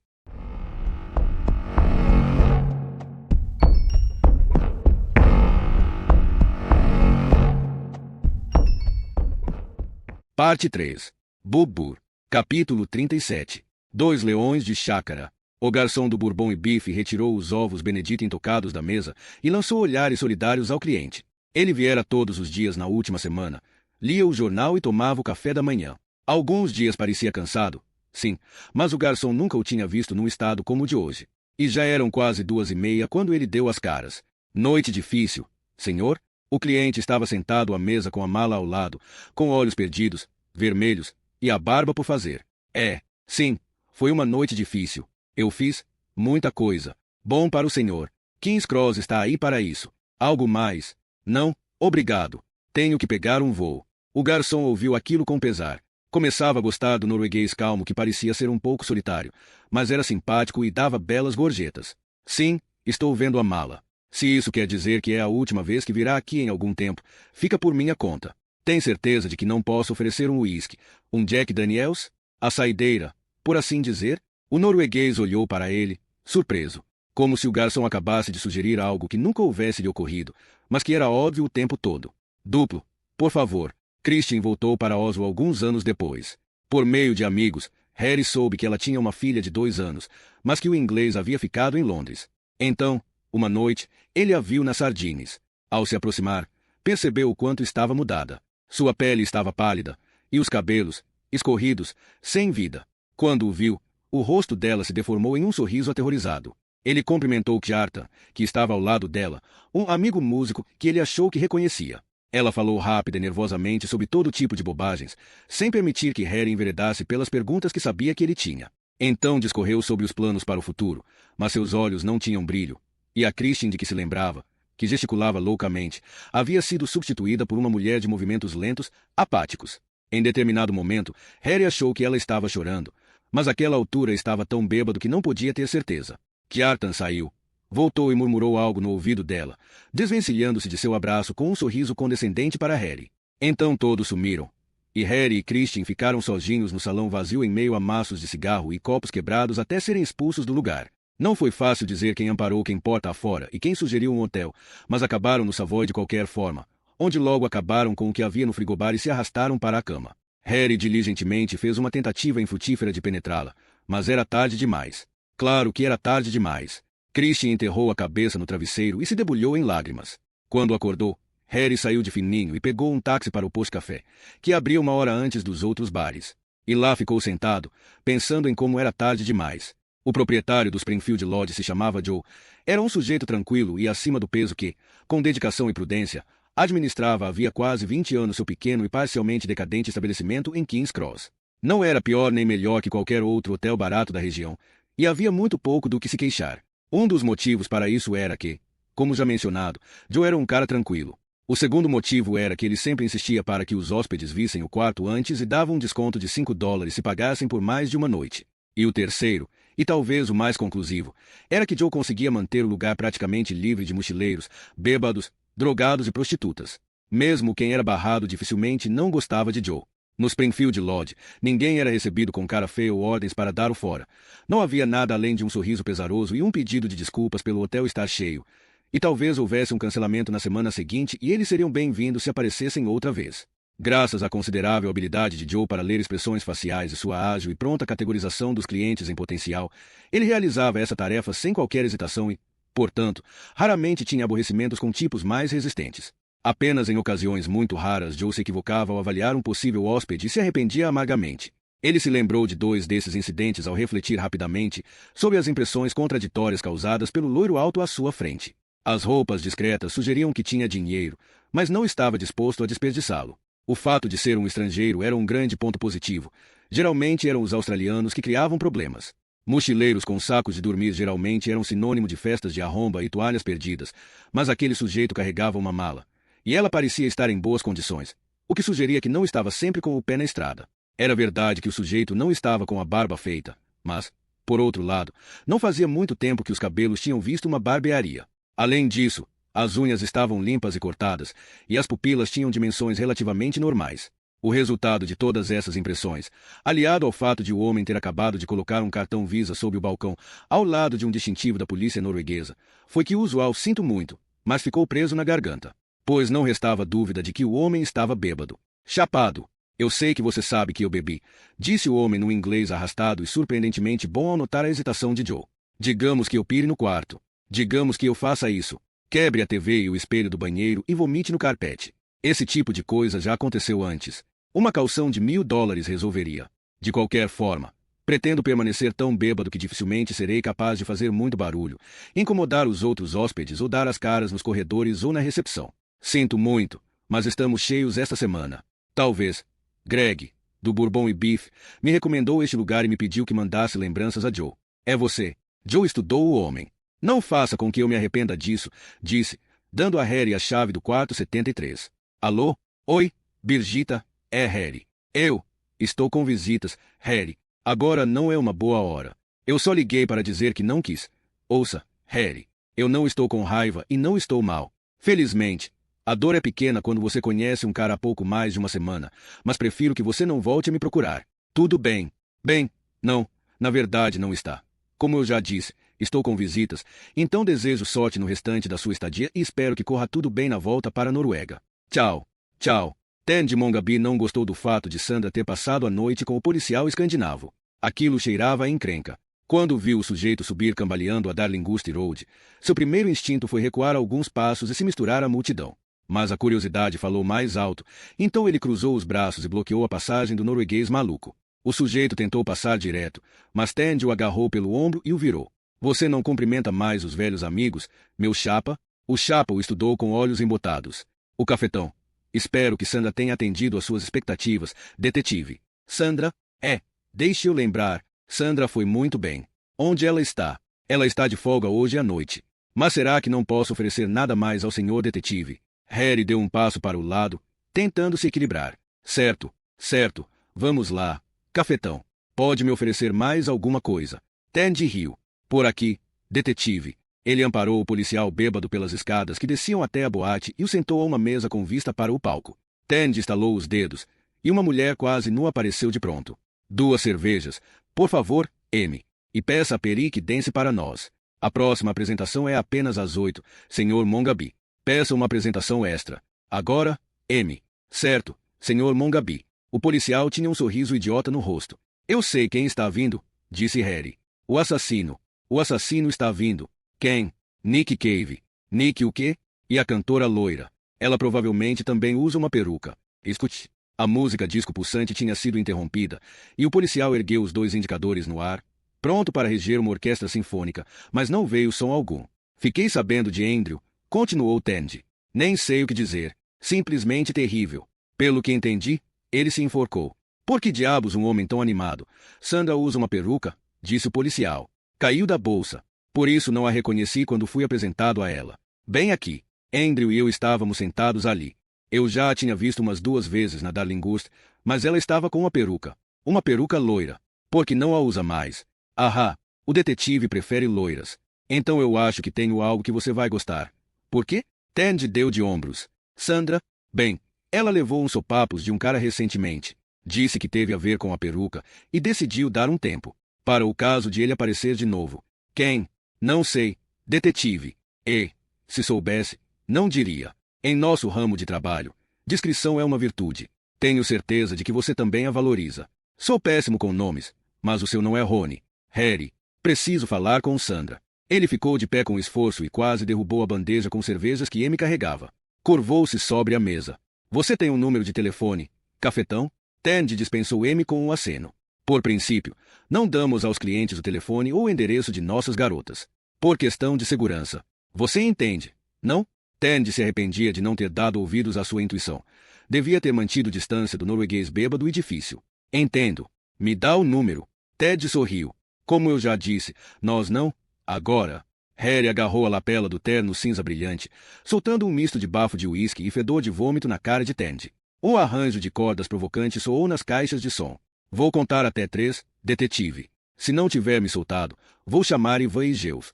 Isso quer dizer que vão levá-lo até os fundos e você vai ser atirado porta afora. Do lado de fora, há uma escadaria. 20 degraus íngremes de concreto. Harry sorriu e o agarrou com mais força. Isso deveria me assustar, seu cafetão de merda. Olhe para mim. Estou tão chapado que não consigo sentir nada. Porra, eu sou indestrutível, cara. Geoff. Ivan. Sombras se moveram atrás do bar. Quando ele se virou para olhar, Tandy se desvencilhou com um safanão. E empurrou Harry, que cambaleou para trás, estatelando-se no chão e levando junto a cadeira em que tinha se sentado e a mesa. Em vez de se levantar, ele ficou onde estava, gargalhando, até que Geoff e Ivan chegaram e dirigiram olhares questionadores a Tandy. Botem ele para fora pela porta dos fundos, ordenou Tandy, vendo o policial ser levantado como uma boneca de pano e jogado sob o ombro de um brutamontes negro de black tie. Não sei qual é o problema das pessoas hoje em dia. Ele ajeitou o terno impecável. Ivan foi na frente e abriu a porta. O que foi que esse cara bebeu? Perguntou Geoff. Ele está rindo tanto que está tremendo. Vamos ver se ele vai continuar rindo, disse Ivan. Deixe-o aqui. Geoff colocou Harry de pé, e o policial cambaleou diante dos dois homens. Pode guardar um segredo, meu chapa? Perguntou Ivan com um sorriso acanhado. Eu sei que isso é um clichê de gangster, mas odeio violência. Geoff soltou uma risada debochada. Corta essa, Geoff. Odeio. Sim, continuou Ivan. Pergunte a qualquer um que me conheça. E as pessoas vão dizer, é mesmo, ele não suporta violência. Ivan não consegue dormir, fica deprimido. O mundo já é um lugar duro bastante para qualquer pobre diabo sem a gente para piorar as coisas, para quebrar pernas e braços, não é? Enfim. Então, apenas vá para casa, e nós não criaremos mais problemas. Ok. Harry assentiu e começou a tatear os bolsos em busca de algo. Apesar de você ser o gangster essa noite, prosseguiu Ivan. Você. Ele afundou o dedo no peito de Harry. Você. Repetiu. E o empurrou um pouco mais forte. O policial loiro cambaleou perigosamente. Você. Harry oscilou sobre os calcanhares, girando os braços. Não tinha se virado para ver o que havia atrás de si. Parecia saber. Um sorriso tomou conta de seu rosto, e seus olhos vidrados encontraram os de Ivan. Ele caiu para trás e gemeu ao se chocar contra os primeiros degraus. Nenhum som escapou durante o restante da descida.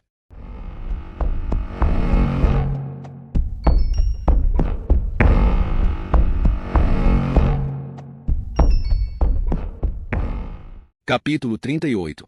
Um cara chamado Speed. Joe escutou o som de alguém arranhando a porta e, ao olhar pelo vidro e encontrar o novo hóspede curvado para a frente, soube que cometera um de seus raros erros. Quando abriu a porta, o homem despencou em cima dele. Não fosse pelo seu baixo centro de gravidade, os dois teriam caído. Joe conseguiu colocar o braço de Harry sobre o ombro e ir com ele até uma cadeira na recepção, onde poderia examiná-lo melhor. Não que o loiro bebum estivesse com uma cara boa quando fez o check-in, mas agora estava mal de verdade. Tinha um corte fundo no cotovelo. Joe via a carne de um vermelho vivo, uma bochecha inchada, e sangue escorria do nariz, pingando nas calças imundas. A camisa estava rasgada, e o peito chiava quando ele respirava. Mas pelo menos ainda respirava. O que aconteceu? Perguntou Joe. Caí em uma escada. Nada demais.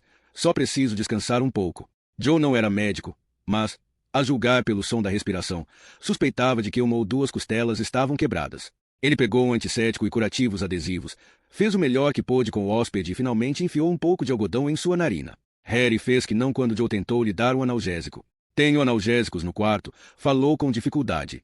Você precisa de um médico. Eu? Nada de médico. Vou ficar bem em algumas horas. O som da sua respiração não parece nada bom. Nunca foi bom.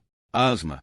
Me dê 1 ou 2 horas de sono, e depois deixe de ser problema seu. Joe suspirou. Sabia que estava prestes a cometer seu segundo erro. Esqueça, disse. Você precisa de mais que 1 ou 2 horas. Enfim, não é culpa sua que as escadas sejam tão íngremes em Sydney. Vejo se você precisa de alguma coisa amanhã de manhã. Ele amparou o hóspede até o quarto, colocou-o na cama e tirou seus sapatos. Sobre a mesa havia 3 garrafas vazias e 2 fechadas de Jim Beam. Joe era abstêmio, mas já tinha vivido bastante para saber que é impossível discutir com um alcoólatra. Ele abriu uma das garrafas e a colocou na mesinha de cabeceira. Afinal, o camarada se sentiria péssimo quando acordasse. Palácio dos Cristais. Alô, alô. Posso falar com Margaret Dawson? É ela. Posso ajudar seu filho se a senhora me disser que ele matou Engerouter. O quê? Quem está falando? Um amigo. Precisa confiar em mim, senhora Dawson. Caso contrário, seu filho está perdido. Está entendendo? Ele matou Engerouter. O que é isso? É uma piada. Quem é Engerouter? A senhora é mãe de Evans, senhora Dawson. Engerouter também tinha mãe. A senhora e eu somos os únicos que podemos ajudar seu filho. Diga que ele matou Engerouter. Está me ouvindo? Você bebeu. Vou ligar para a polícia. Diga. Eu vou desligar agora. Diga. Vadia de merda. Alex Tomaros colocou as mãos na nuca e se recostou na cadeira quando Birgitta entrou no escritório. Sente-se, Birgitta. Ela se sentou na cadeira em frente à modesta mesa de Tomaros, e Alex aproveitou a oportunidade para observá-la com mais atenção. Achou que parecia cansada. Tinha olheiras, parecia irritada e estava ainda mais pálida que o normal. Fui interrogado por um policial há alguns dias. Birgitta. Um tal de Sr. Holly, estrangeiro. Durante nossa conversa, percebi que ele vem falando com alguns funcionários e tinha informações. Natureza indiscreta. Todos nós queremos, naturalmente, que a pessoa que matou Engerouter seja encontrada, mas eu só gostaria de chamar sua atenção para o fato de que, no futuro, declarações semelhantes serão interpretadas como desleais. E não preciso dizer que, do jeito que as coisas andam difíceis, não podemos nos dar ao luxo de pagar pessoas em quem não podemos confiar. Birgitta não disse nada. Um homem ligou mais cedo hoje. Por acaso, eu atendi o telefone. Ele tentou distorcer a voz arrastando as palavras, mas reconheci o sotaque. Era o Sr. Holly outra vez. E ele pediu para falar com você, Birgitta. Ela ergueu a cabeça bruscamente. Harry, hoje. Alex tirou os óculos. Você sabe que eu gosto de você, e admito que levei isso, um pouco para o lado pessoal. Esperava que, com o tempo, pudéssemos nos tornar bons amigos. Então não seja idiota e estrague tudo. Ele ligou da Noruega? Gostaria de poder confirmar que sim, mas sinto dizer que a linha parecia bem local. Você sabe muito bem que não tenho nada a esconder, Birgitta, nada que tenha qualquer relevância para o caso, pelo menos. E é isso que eles querem, não é? Ficar fofocando sobre aquelas outras coisas não vai ajudar em Ger. Então, posso confiar em você, minha querida Birgitta. Que outras coisas, Alex? Ele pareceu surpreso. Achei que Enger tivesse contado a você. Sobre a carona. Que carona? Depois do trabalho. Achei que Enger estava demonstrando algum interesse em mim, e as coisas meio que saíram do controle. Tudo que eu queria fazer era dar uma carona, e não quis assustá-la, mas parece que ela entendeu a minha piada de um jeito um pouco literal. Não tenho ideia do que você está falando, Alex, e também não sei se quero ter Harry disse onde estava. Ele disse se ia ligar de novo. Ei, espere um pouco. Você trata o sujeito pelo primeiro nome e fica com o rosto corado sempre que eu falo dele. O que está acontecendo? Existe algo entre vocês? Birgitta esfregou as mãos, angustiada.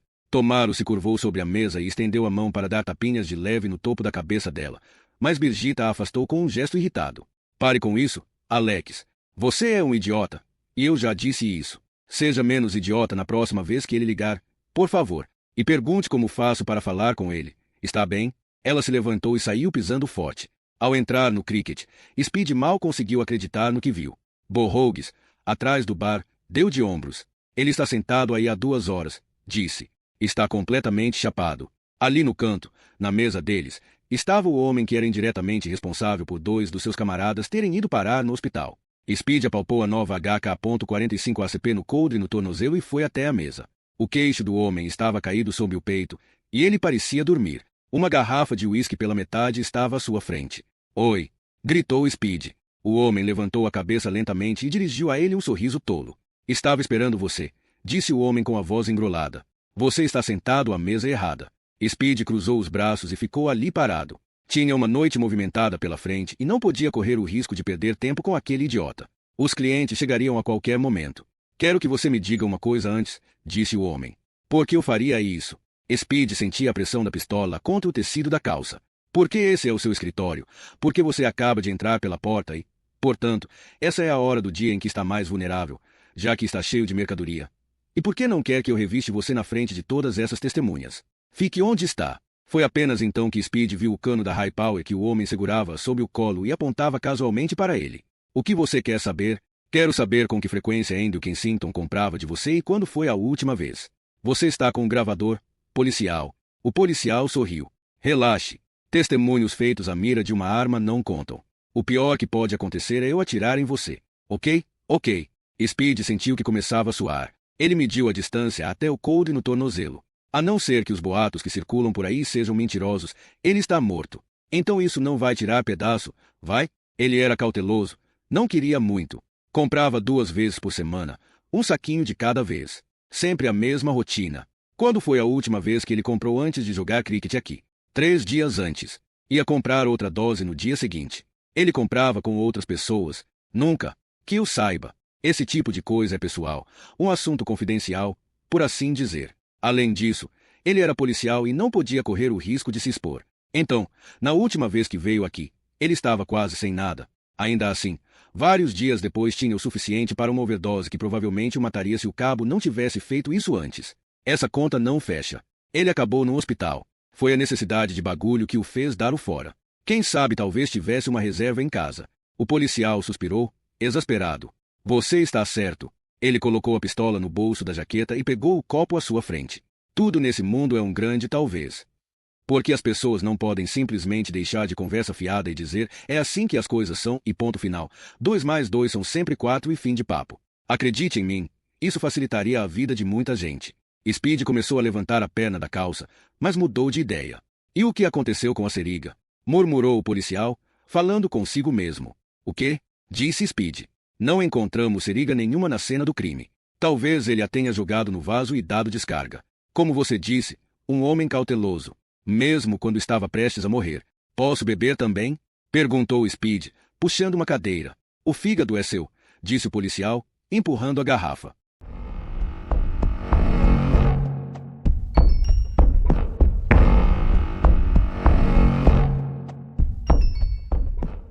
Capítulo 39. O País da Sorte. Harry corria pela ruela estreita em meio à fumaça. A banda tocava tão alto que tudo à sua volta vibrava.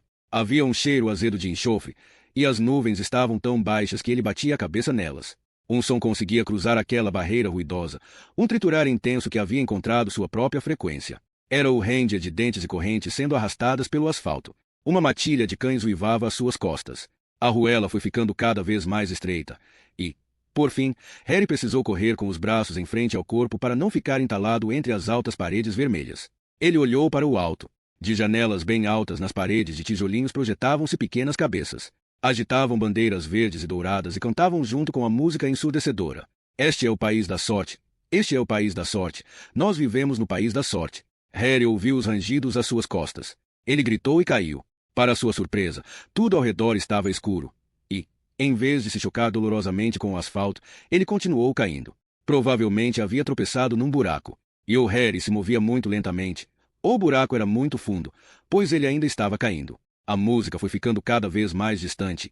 Quando seus olhos começaram a se adaptar à escuridão, notou que as paredes tinham janelas, de onde podia ver outras pessoas. Caramba, vou atravessar a terra até sair do outro lado, pensava Harry consigo mesmo. Você é sueco, disse uma voz feminina. Harry olhou ao redor e, ao fazê-lo, a luz e a música voltaram. Estava numa praça, era noite, e uma banda tocava num palco às suas costas. Ele olhava para a vitrine de uma loja de televisores, para ser mais preciso, com dezenas de aparelhos diferentes ligados em uma infinidade de canais.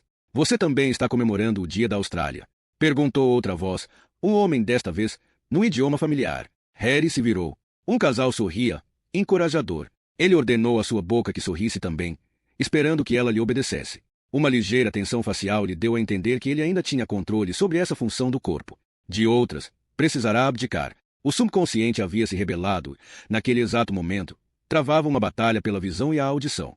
O cérebro funcionava com a capacidade máxima, tentando descobrir o que estava acontecendo, mas não era fácil, já que o tempo todo era bombardeado por informações distorcidas e às vezes absurdas. A propósito, somos dinamarqueses. Meu nome é Paul, e esta é minha esposa, Gina. Por que vocês acham que eu sou sueco? Harry se ouviu dizer. O casal dinamarquês se entreolhou. Você estava falando sozinho. Não tinha percebido. Estava assistindo à TV e se perguntando se Alice continuaria caindo até atravessar a terra. E ela continuou caindo, não foi? Sim, continuou, disse Harry, completamente desnorteado. Não é como festejar o solstício de verão na Escandinávia, certo? É bem patético. A gente consegue ouvir os fogos subindo, mas não dá para ver nada por causa da névoa. A gente não sabe, mas os fogos podem ter incendiado alguns arranha-céus. Está sentindo o cheiro de pólvora? É a umidade que faz a pólvora descer. Você também é turista. Harry precisava pensar. Deve ter sido um ótimo pensamento, pois, quando ia responder, os dinamarqueses haviam ido embora. Ele voltou a atenção às telas de TV. Árvores em chamas numa tela, e tênis na outra. Um telejornal mostrava imagens de pessoas praticando windsurf, uma mulher chorando e partes de um macacão de neoprene com marcas de mordida enormes. Na TV ao lado, uma fita de isolamento policial azul e branca se agitava ao vento à margem de uma floresta, e policiais à paisana andavam de um lado para o outro com sacolas. Então um rosto grande, pálido, preencheu a tela. Era uma fotografia ruim de uma jovem loira e pouco atraente. Seus olhos tinham uma expressão triste, como se estivessem chateados por ela não ser mais bonita. Bonita? Disse Harry. Que coisa estranha. Você sabia? Lebi passou atrás de um policial que era entrevistado ao vivo. Merda! Gritou Harry. Puta merda! Ele bateu a mão espalmada na vitrine da loja. Aumentem o volume! Aumentem o volume! Alguém! As imagens foram substituídas por um mapa do tempo da costa leste australiana. Harry pressionou o nariz no vidro até que ficasse amassado e, refletido em uma tela desligada, viu o rosto de John Belushi. Eu imaginei aquilo. John? Lembre-se. Estou sob o efeito de uma droga alucinógena muito forte. Deixe-me entrar. Eu preciso falar com ela. Vá para casa dormir. Não aceitamos bêbados. Ei, deixe-me entrar. Estou dizendo. Sou amigo de Birgitta. Ela trabalha no bar. Nós sabemos. Mas o nosso trabalho é manter gente como você do lado de fora. Está me entendendo, loirinho? Ei, vá embora sem criar caso, ou serei forçado a quebrar o seu braço. Ei, Bob. Desculpe, mas cansei de ser tratado como saco de batatas. Tenha uma boa noite. O que foi? Nick, é ele lá dentro. Deixe ele ir, merda. O cara se soltou e me deu um soco no estômago. Me ajuda aqui, droga. Essa cidade está impossível. Acho que vou voltar para Melbourne. Aquela droga de lugar. Você viu o jornal? Outra garota foi estuprada e estrangulada. Foi encontrada hoje à tarde no Centennial Park.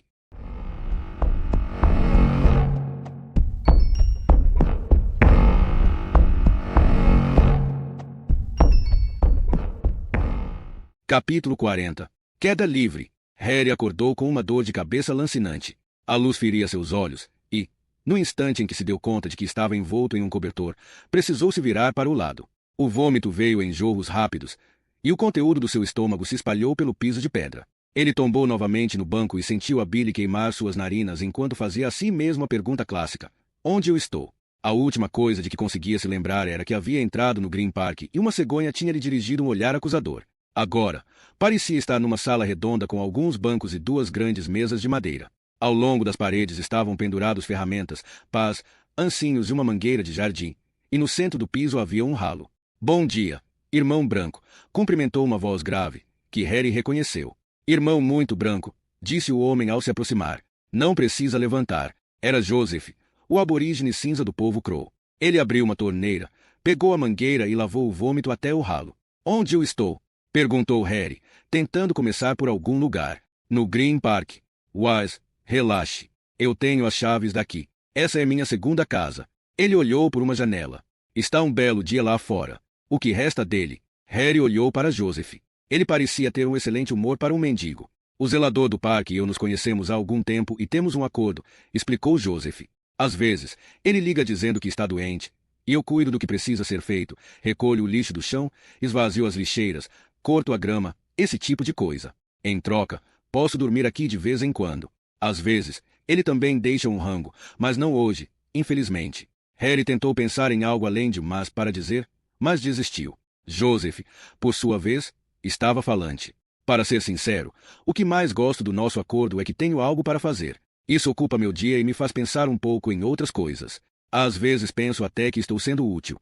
Joseph sorriu e meneou a cabeça. Harry não conseguia entender como ele podia ser a mesma pessoa que vira sentada no banco em estado quase comatoso pouco tempo antes e com quem tentará em vão se comunicar. Não consegui acreditar quando vi você ontem, continuou Joseph. Que você era a mesma pessoa que se sentou aqui completamente sóbrio e de quem eu filei uns cigarros há alguns dias. E ontem foi impossível conversar com você. Ha, ha. Touché, disse Harry. Joseph saiu e voltou com um saco de batatas fritas ainda quentes e um copo de coca. Observou Harry consumir cautelosamente a refeição simples mas eficaz. A primeira fórmula da Coca-Cola foi criada por um farmacêutico americano que queria criar um remédio para ressaca, explicou Joseph. Mas ele achou que tinha falhado e vendeu a fórmula por $8. Se quiser a minha opinião, ninguém inventou nada melhor até hoje. Jim Beam, respondeu Harry entre uma porção de batata e outra. Sim, fora o Jim. E Jack e Johnny e alguns outros camaradas. Ha, ha. Como você está se sentindo? Melhor. Joseph colocou 2 garrafas sobre a mesa. O vinho tinto mais barato de Hunter Valley, disse. Bebe um copo comigo, Branquelo. Obrigado, Joseph, mas vinho tinto não é a minha. Você tem outra coisa. Algo marrom, por exemplo. Você está achando que eu tenho um estoque? É. Joseph parecia um tanto ultrajado por Harry ter recusado sua generosa oferta. Harry se levantou com dificuldade. Tentou preencher a lacuna na memória entre apontar a arma para Rod Stewart e os dois se abraçarem e dividirem um ácido. Era incapaz de determinar o que tinha levado a tamanha felicidade e atração mútua, exceto o óbvio, Jim Beam. No entanto, conseguia lembrar que tinha dado um soco no leão de chácara do Albury. Harry Ho, você é um bêbado patético, murmurou. Os dois saíram dali e tombaram pesadamente na grama. Seus olhos ardiam com o sol, e o álcool da noite anterior ardia em seus poros. Mas, fora isso, Harry até que não estava mal. Soprava uma brisa suave, e eles ficaram deitados admirando os chumaços brancos de nuvens que vagavam pelo céu. O tempo está bom para saltar, comentou Joseph. Não tenho nenhuma intenção de saltar, retrucou Harry. Vou ficar aqui deitado completamente imóvel, na melhor das hipóteses, andar por aí pé ante pé. Joseph semicerrou os olhos contra a luz. Eu não estava pensando em sair saltando por aí. Estava pensando em queda livre. Paraquedismo. Uau, você é paraquedista. Joseph assentiu. Harry cobriu os olhos e voltou-os para o céu. E quanto às nuvens? Elas não são um problema. Problema nenhum. São cirros. Parecem uma pluma. Estão a uns 5.000 metros de altitude. Você me surpreende, Joseph. Não que eu saiba como deveria ser a cara de um paraquedista, mas não imaginava que seria um bêbado. Por exemplo. Ha, ha. São 2 lados da mesma moeda. Como assim? Você já esteve sozinho no ar, Harry? Já voou. Já saltou de uma altitude absurda e sentiu o ar tentando segurá-lo, agarrá-lo e acariciar seu corpo. Joseph já passava da metade da primeira garrafa, e sua voz tinha assumido um tom mais caloroso. Seus olhos brilhavam ao descrever a beleza da queda livre para Harry. Isso expande todos os sentidos. O corpo todo grita que você pode voar. E eu não tenho asas, ele grita, tentando abafar o vento que assobia nos ouvidos. Seu corpo se convence de que vai morrer e entra em estado de alerta total. Expande todos os sentidos para tentar descobrir uma saída. Seu cérebro é o maior computador do mundo. Ele registra tudo. A pele sente a temperatura subir à medida que o corpo cai. Os ouvidos percebem o aumento de pressão. E você adquire consciência de cada falha e de cada nuance na superfície abaixo. Você consegue até mesmo cheirar o planeta ao se aproximar da Terra. E, se conseguir deixar de lado o medo da morte, Harry, por um instante você é um anjo. Você vive uma vida em 40 segundos. E se não conseguir, você não elimina o medo, apenas o deixa de lado. Porque ele tem que estar em sua mente, como uma nota clara, estridente, como água gelada na pele. Não é a queda, mas o medo da morte que expande todos os sentidos. Começa como um choque, uma descarga de adrenalina nas veias quando você deixa o avião. Como uma injeção. Então, quando chega a corrente sanguínea, faz você se sentir feliz e forte. Se fechar os olhos, poderá imaginar essa sensação como uma linda cobra venenosa, observando com seus olhos de serpente. Do jeito que você fala, parece uma droga, Joseph. É uma droga. Joseph gesticulava descontroladamente agora. É isso mesmo. Você quer que a queda dure para sempre? Se já salta há algum tempo, percebe que puxar a corda se torna algo cada vez mais difícil. No fim, você fica com medo de um dia ter uma overdose, de não puxar a corda, então para de saltar. E é aí que vem o vício. A abstinência o tortura. A vida parece sem sentido, trivial. E, no fim, você se vê espremido atrás do piloto de um Cessna pequeno e velho, demorando uma eternidade para subir até os 3.000 metros e gastando todas as suas economias. Joseph respirou fundo e fechou os olhos. Em poucas palavras, Harry, são 2 lados da mesma moeda. A vida se torna um inferno, mas a alternativa é ainda pior. Ha, ha. Joseph apoiou-se nos cotovelos e bebeu um gole de vinho. Sou um pássaro incapaz de voar. Você sabe o que é um emu, Harry? Um avestruz australiano. Rapaz esperto. Quando fechou os olhos, Harry ouviu a voz de Andrew. Porque, é claro, Andrew estava deitado ao seu lado na grama e lhe dava um sermão sobre o que era mais ou menos importante. Você já ouviu a história sobre por que o emu não consegue voar? Harry fez que não. Ok. Preste atenção, Harry. No tempo dos sonhos, o emu tinha asas e podia voar. Ele e a esposa viviam às margens de um lago, onde a filha havia se casado com Jabiru, uma cegonha. Um dia, Jabiru e a esposa foram pescar e trouxeram uma presa enorme, maravilhosa. Comeram quase tudo e, na pressa, esqueceram-se de deixar as melhores partes para os pais dela, como sempre faziam. Quando a filha levou o que restou do peixe para o pai, Emo, ele ficou furioso. Eu não dou sempre as melhores partes para vocês quando caço, disse. Emo pegou um porrete e uma lança e voou até Jabiru para dar uma surra nele. Jabiru, no entanto, não queria levar uma surra sem oferecer resistência. Então pegou um grande galho e, com ele, jogou o porrete longe. Depois, acertou o sogro primeiro na esquerda e depois na direita, quebrando suas asas. Emu levantou com esforço e atirou a lança no marido da filha. A arma atravessou suas costas e saiu pela boca. Transtornada de dor, a cegonha voou até o pântano, onde descobriu que a lança era útil para pegar peixes. Emu foi para a planície, onde você ainda pode vê-lo correndo a esmo com tocos de asas quebradas, incapaz de voar. Joseph levou a garrafa aos lábios, mas restavam apenas algumas gotas. Ele olhou para a garrafa com uma expressão ressentida e colocou a rolha de volta no gargalo. Então abriu a segunda. Essa é mais ou menos a sua história, Joseph. Bem, a garrafa gorgolejou, e ele estava pronto.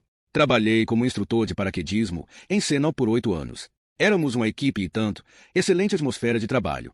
Ninguém ficou rico, nem a gente nem os donos. O clube seguia em frente por puro entusiasmo. Nós gastávamos a maior parte do dinheiro que ganhávamos como instrutores com nossos próprios saltos. Eu era um bom instrutor. Havia quem dissesse que era o melhor. No entanto, cassaram a minha licença por causa de um infeliz incidente. Disseram que eu estava bêbado durante um salto com o participante de um curso. Como se eu fosse arruinar um salto bebendo. O que aconteceu? Como assim? Quero os detalhes.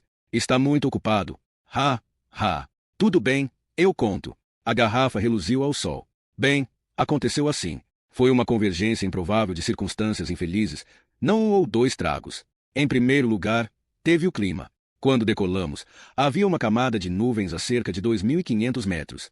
Isso não é um problema quando as nuvens estão muito altas, já que você não precisa puxar a corda antes dos 1.200 metros. O mais importante é que os alunos vejam o chão depois que o paraquedas abrir. Senão eles surtam e vão parar em Newcastle. Eles precisam ser capazes de ver sinais no solo para saber para onde devem manobrar de acordo com o vento e o terreno e pousar em segurança na zona de pouso, certo? Quando decolamos, de fato algumas nuvens estavam entrando, mas ainda pareciam estar bem distantes. O problema é que o clube usava um Cessna velho que se mantinha inteiro à base de fita adesiva, preces e pensamento positivo. Aquela coisa levou mais de 20 minutos para chegar aos 3.000 metros, a altitude da qual iríamos saltar. Depois da decolagem, o vento ficou mais forte. Quando passamos pelas nuvens aos 2.500 metros, surgiu uma segunda camada de nuvens abaixo de nós, que não vimos. Entendeu? Vocês não tinham contato com o solo. Eles não podiam informar sobre as nuvens baixas. Rádio? Sim. Essa foi outra questão que abafaram depois. Veja bem, o piloto sempre tocava Rolling Stones na cabine, aos berros, quando chegávamos aos 3.000 metros, para dar uma acordada nos alunos, deixá-los alertas, e não se borrando de medo. Se mandaram uma mensagem do solo, nós nunca a recebemos. Vocês não fizeram uma checagem final antes do salto. Harry, não deixe a história mais complicada do que já é. Está bem. A segunda coisa que deu errado foi a confusão com o altímetro. Ele precisa ser ajustado para 0 antes da decolagem, para que mostre a altitude relativa ao solo. No momento em que estávamos para saltar, vi que tinha deixado o meu altímetro lá embaixo, mas o piloto sempre levava equipamento de salto, então peguei o dele emprestado. Ele tinha medo, assim como todos nós, que o avião literalmente caísse aos pedaços um dia. Já estávamos a 3.000 metros, então tínhamos de agir rápido. Precisei ir correndo até a asa e não tive tempo de comparar o meu altímetro com o do aluno, que, é claro, eu tinha ajustado para 0 no solo. Presumi que o altímetro do piloto estaria mais ou menos preciso, apesar de ele não ajustá-lo para 0 toda vez que decolava. Isso não me preocupou. Quando já se fez mais de 5.000 saltos, como eu, é possível estimar a altitude visualmente com um razoável grau de precisão só de olhar para baixo. Estávamos junto da asa, e o aluno já tinha feito 3 bons saltos, então eu estava tranquilo. Problema nenhum com a saída. Saltamos com braços e pernas abertos e flutuávamos numa boa, bem estáveis, quando atravessamos a primeira barreira de nuvens. Tive um choque ao ver a segunda barreira logo abaixo de nós, mas concluí que podíamos seguir nossa rotina e conferir a altitude conforme nos aproximássemos. O aluno fez alguns giros de 90 graus e movimentos horizontais antes de voltar à posição de X padrão. Meu altímetro mostrava 1.800 metros quando o aluno fez menção de puxar a corda, então sinalizei que esperasse. Ele olhou para mim. Mas não é fácil ler a expressão facial de um camarada com as bochechas e os lábios esvoaçando como um lençol molhado no varal durante uma ventania. Joseph fez uma pausa e assentiu, satisfeito consigo mesmo. Lençol molhado no varal durante uma ventania? Repetiu. Nada mal. Um brinde. A garrafa foi erguida. Meu altímetro mostrava 1.500 metros quando chegamos à segunda barreira de nuvens, continuou ele, depois de respirar fundo. Tínhamos outros 300 antes de acionarmos os paraquedas. Segurei os braços do aluno e fiquei de olho no altímetro, para o caso de a nuvem ser espessa e precisarmos abrir os paraquedas dentro dela, mas a atravessamos como um raio. Meu coração parou quando vi o chão vindo rápido em nossa direção. Árvores, mato, asfalto. Era como dar zoom numa câmera. Acionei os dois ao mesmo tempo. Se algum dos paraquedas principais falhasse, não haveria tempo de acionar o reserva. Afinal, a nuvem baixa estava a uma altitude na casa dos 600 metros. As pessoas lá embaixo ficaram brancas quando nos viram sair da nuvem sem os paraquedas. E, além disso, o idiota do aluno entrou em pânico quando o paraquedas abriu e conseguiu acertar uma árvore. Isso, em si, não seria um problema, mas ele ficou pendurado a 4 metros do chão e, em vez de esperar que a ajuda chegasse, abriu o cinto, caiu e quebrou a perna. Ele entrou com uma queixa dizendo que eu cheirava a álcool, e o comitê do clube tomou a decisão. Recebi uma suspensão vitalícia. Joseph terminou a garrafa número 2. O que aconteceu depois? Isso. Ele jogou a garrafa fora. Seguro-desemprego, más companhias e vinho barato. Ele começava a falar arrastado. Quebraram as minhas asas, Harry. Sou da tribo Crow. Não fui feito para viver como um emu. As sombras do parque, que antes haviam se concentrado em alguns pontos, começavam a se alongar. Harry acordou com Joseph de pé ao seu lado. Estou indo para casa, Harry. Talvez você queira alguma coisa do barracão antes de eu dar o fora. Ah, sim. Merda. Minha arma. E minha jaqueta. Harry se levantou. Era hora de um trago. Depois que Joseph trancou a porta, eles ficaram ali parados, com os pés inquietos. Então você deve voltar para a Noruega em breve, certo? Perguntou Joseph. Qualquer dia? Sim. Espero que pegue o avião dessa vez. Pensei em ligar para a companhia aérea essa tarde. E para o meu trabalho. Provavelmente estão se perguntando o que aconteceu comigo. Ai, merda, praguejou Joseph, dando um tapa na testa. Ele pegou as chaves de novo. Acho que o vinho que eu bebo tem tanino demais. Corrói os neuroníons. Nunca me lembro se apaguei ou não a luz. E o zelador do parque fica bem nervoso quando vê que ela ficou acesa. Ele destrancou a porta. A luz estava apagada. Ha, ha. Você sabe como é quando conhece um lugar como a palma da mão. E aí apaga a luz no automático, nem mesmo pensa nisso. E depois não consegue lembrar se apagou ou não. Isso não é coisa de maluco, Harry? As costas de Harry se empertigaram, e ele olhou fixamente para Joseph.